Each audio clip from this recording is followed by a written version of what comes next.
Assalamualaikum warahmatullahi wabarakatuh. Perkenalkan, kami dari kelompok 1 ingin mempresentasikan makalah yang berjudul Karya Monumental Umat Islam dalam Bidang Iptek. Perkenalkan, nama saya Andi Nur Fadila Abdal. Saya Nur Fadila. Saya Andi Febi Nur Permata Arsyad. Baiklah, saya akan mempersilahkan kepada pemateri pertama untuk membacakan materinya. Materi pertama yaitu 1. Karya Monumental Umat Islam dalam Iptek. Karya monumental umat Islam dalam Iptek pernah mengalami kejayaan di dalam ilmu pengetahuan di masa lalu. Tokoh-tokoh Islam pada masa itu sangat membawa agama Islam pada masa kejayaan yang sangat tinggi. Latar belakang penulisan dalam memberikan informasi tentang agama sebagai pelopor dalam ilmu pengetahuan pada masa itu. Peradaban kejayaan Islam masuk ke Eropa dan bangsa-bangsa Eropa yang pada waktu itu sangat primitif, kemudian tertolong dengan kedatangan tokoh-tokoh Islam.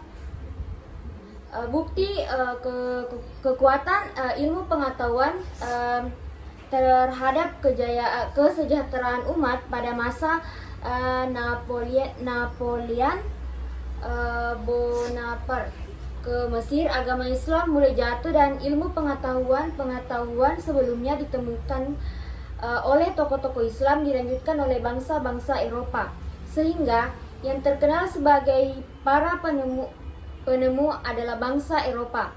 Hal ini menandai kemunduran perkembangan ilmu pengetahuan dalam umat Islam. Karya monumental dalam Iptek contohnya adalah Abbasiyah, Istana Topkapi yang dibangun pada masa Daulah Utsmaniyah. Ada Universitas Sulaiman yang dibangun oleh Sulaiman Al-Kanuni. Perkembangan Islam di masa-masa awal, yaitu masa Bani Abbasiyah, ditandai dengan pesatnya perkembangan ilmu pengetahuan yang ditandai dengan dibangunnya perpustakaan terbesar yang bernama Baitul Hikmah. Perpustakaan Baitul Al-Hikmah adalah perpustakaan pertama terbesar dalam Islam. Dinasti Umayyah telah melakukan pengumpulan teks-teks kuno untuk diterjemahkan Muawiyah I, kemudian mendirikan perpustakaan di Damaskus.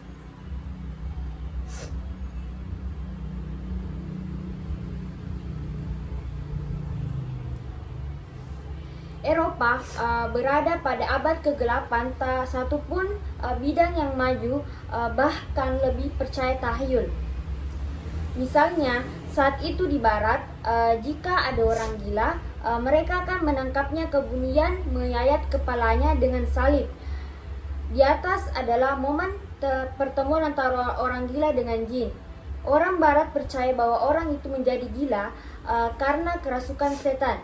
Kerajaan Islam pada masa dinasti Abbasiyah. Dinasti Abbasiyah adalah suatu dinasti yang menguasai daulat Islamiyah pada masa klasik dan pertengahan Islam. Daulat Islamiyah ketika berada di bawah kekuasaan dinasti disebut dengan Daulat Abbasiyah. Daulat Abbasiyah adalah daulat negara yang melanjutkan kekuasaan daulat. 1. Zaman kejayaan Islam di bidang Iptek. Zaman kejayaan Islam di bidang Iptek kaum muslimin pernah memiliki kejayaan di masa lalu. Masa di mana Islam menjadi transcenter sebuah peradaban modern. Peradaban yang dibangun untuk kesejahteraan umat Islam di muka bumi ini. Masa kejayaan itu bermula saat Rasulullah mendirikan pemerintahan Islam, yakni Daulah Khilafah Islamiyah di Madinah. Montgomery Watt menganalisa tentang rahasia kemajuan peradaban Islam. Ia mengatakan bahwa Islam tidak mengenal pemisahan yang kaku antara ilmu pengetahuan, etika, dan ajaran agama. Andalusia yang menjadi pusat ilmu pengetahuan di masa kejayaan Islam telah melahirkan ribuan ilmuwan dan menginspirasi para ilmuwan barat untuk belajar dari kemajuan Iptek yang dibangun kaum muslimin. Pada zaman Daulah Abbasiyah dikatakan sebagai salah sebagai masa menjamurnya kesusasteraan dan ilmu pengetahuan disalin ke dalam bahasa Arab, ilmu-ilmu purbakala. Lahirlah ahli hadis, ahli filsafat, ahli bangunan dan sebagainya. Dalam zaman ini, kedaulatan kaum muslimin telah sampai ke puncak kemuliaan, baik kekayaan, kemajuan ataupun kekuasaan. Kesadaran akan pentingnya ilmu pengetahuan merefleksikan terciptanya beberapa karya ilmiah seperti terlihat pada alam pemikiran Islam pada abad ke-18.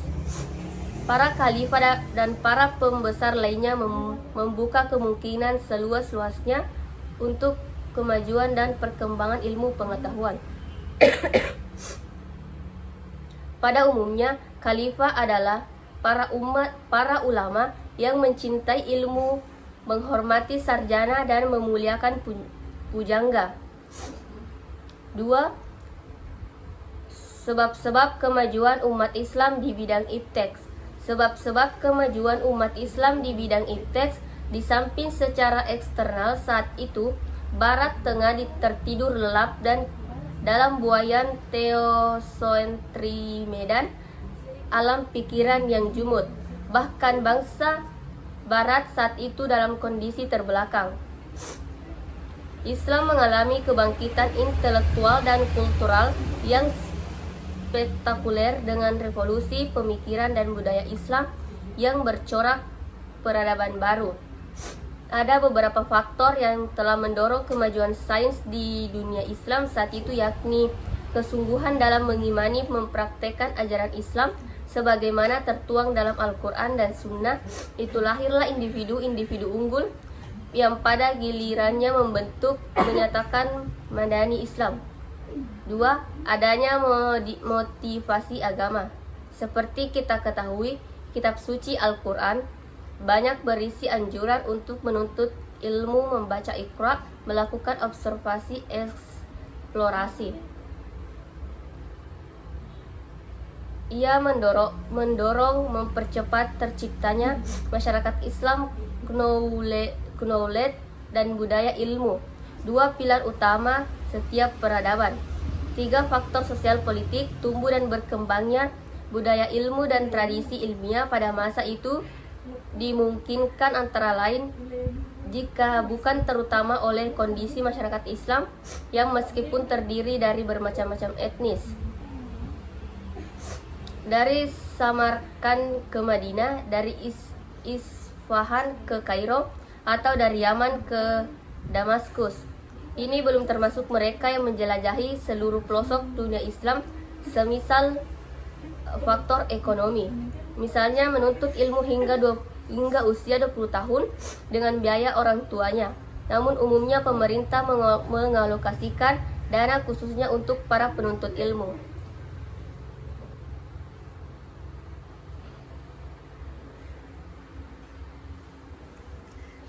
Sebab-sebab kemundurannya. Sebab-sebab mundurnya umat Islam di bidang ipteks dalam kemunduran pengembangan ilmu pengetahuan dalam Islam terjadi ketika kejatuhan Islam ke tangan Barat dimulai pada awal abad ke-18. Ada beberapa faktor penyebab kemunduran umat Islam dalam bidang ipteks. 1.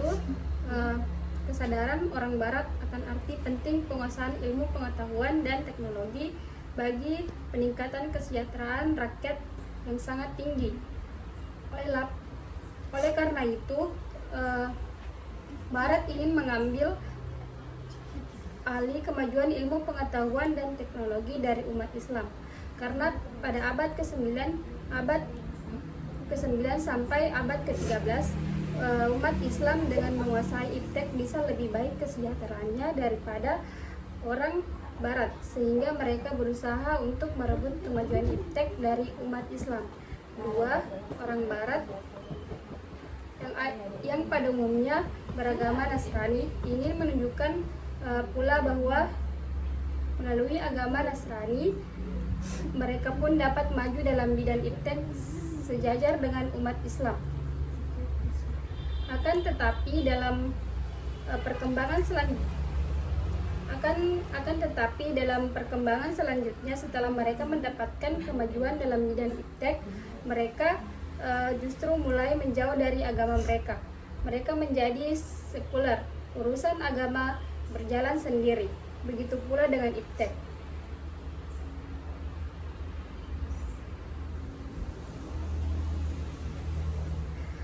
Orang-orang barat sengaja menghancurkan observatorium Islam yang didirikan oleh Taqi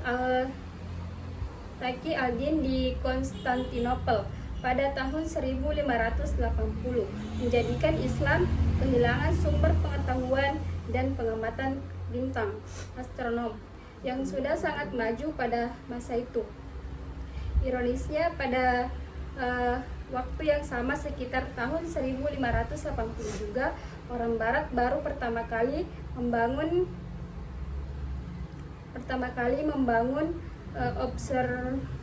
observatoriumnya oleh Tycho Brahe. Perlu dicatat bahwa Islam telah memiliki observatorium pertama kali yang dibangun pada tahun 500-an Masehi di Ulbek. Jadi orang Islam sudah lebih dahulu maju 1000 tahun dari orang barat dalam pengetahuan tentang astronom. Perjanjian perdagangan antara Sultan Sulaiman I dinasti Utsmani dari Turki dan Inggris yang pada mulanya untuk meringankan Turki mengimpor barang-barang dari Inggris dan negara-negara Eropa lainnya. 4. Upaya-upaya kebangkitan kembali umat Islam dalam iptek. Benturan-benturan dalam Islam dengan kekuatan Eropa menyandarkan umat Islam bahwa jauh tertinggal dengan Eropa, dan yang merasakan pertama persoalan ini adalah kerajaan Turki Utsmani yang langsung menghadapi kekuatan Eropa yang pertama kali. Kesadaran tersebut membuat penguasaan dan pejuang-pejuang Turki tergugah untuk belajar dari Eropa, guna pemulihan kembali kekuatan Islam. Maka mengadakan suatu gerakan pembaruan dengan mengevaluasi yang menjadi penyebab mundurnya Islam dan mencari ide-ide pembaruan dan ilmu pengetahuan dari Barat. Gerakan pembaruan tersebut antara lain gerakan Wahabiyah yang diprakarsai oleh Muhammad Ibnu Abdul Wahab 1703 sampai 1787 Masehi di Arabia, Syah Waliullah 1703 sampai 1762 Masehi di India, dan gerakan Sanusia di Afrika Utara yang dikomandoi oleh Said Muhammad Sanusi dari Aljazair. Gerakan penerjemahan karya-karya Barat ke dalam bahasa Islam dan pengiriman para pelajar Muslim untuk menjadi pelajar ke Eropa dan Inggris dalam gerakan pembaruan sangat dekat pada politik. Gagasan atau ide Islamisme yang digelorakan oleh Jamaluddin disambut oleh Raja Turki Utsmani yang bernama Abdul Hamid, dan juga mendapat sambutan yang baik di negeri-negeri Islam. Akan tetapi setelah Turki Utsmani kalah dalam Perang Dunia Pertama dan kekhalifahan dihapuskan oleh Mustafa Kemal, seorang tokoh yang mendukung gagasan nasionalisme, rasa kesetiaan kepada negara kebangsaan di wilayah Mesir, Syria, Lebanon, Palestina, Hijaz, Irak, Afrika Utara, Bahrain, dan Kuwait. Nasionalismenya bangkit, dan nasionalisme tersebut terbentuk atas dasar kesamaan bahasa. Dalam penyatuan negara Arab dibentuk suatu liga yang bernama Liga Arab yang didirikan pada tanggal 12 Maret 1945 di India. Dibentuk gerakan nasionalisme yang diwakili oleh Partai Kongres Nasional Indonesia, dan juga dibentuk komunalisme yang digagas oleh komunalisme Islam yang disuarakan oleh Liga Muslimin yang merupakan saingan bagi Partai Kongres Nasional. Cukup sekian presentasi dari kami. Billahi fisabilil haq fastabiqul khairat. Assalamualaikum warahmatullahi wabarakatuh.